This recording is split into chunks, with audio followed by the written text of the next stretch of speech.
Vieja amiga oscuridad, otra vez quisiera hablar,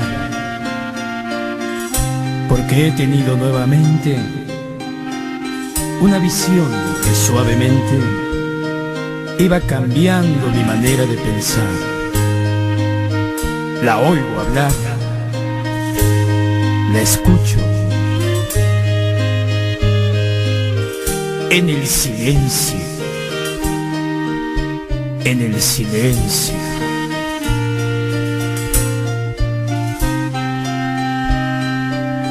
En sueños caminaba yo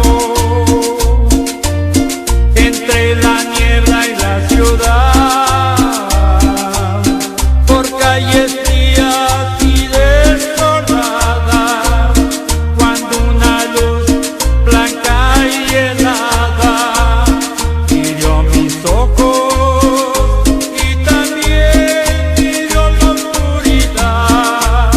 La vi brillar y la veo en el silencio.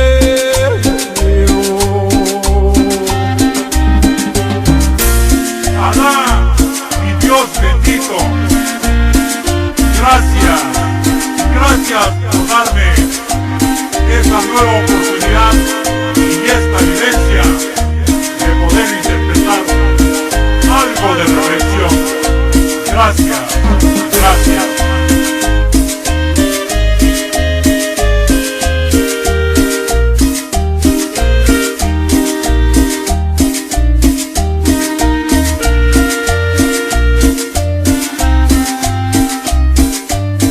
En la desnuda luz miré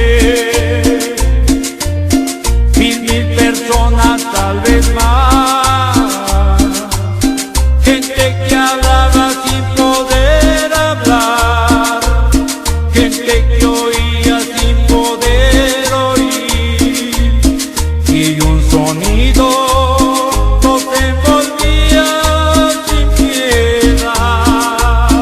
No puedo oír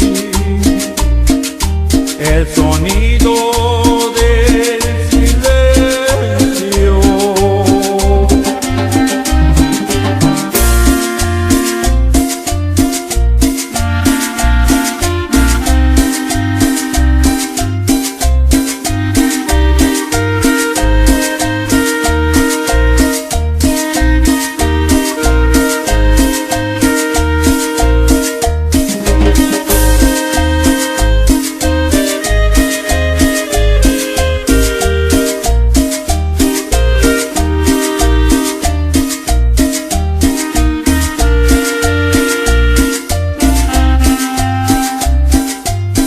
Entonces yo les quise hablar, entonces los quise ayudar, quise sentirlos como hermanos, quise tomarlos de las manos, pero no podían despertar ni entender. Y me hundía en el silencio.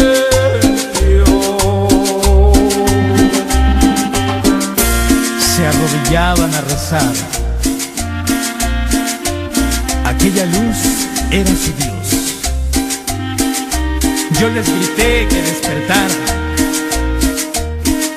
que la verdad allí no estaba, que los profetas no son luces de neón, y que Dios siempre habla en el silencio, en el silencio.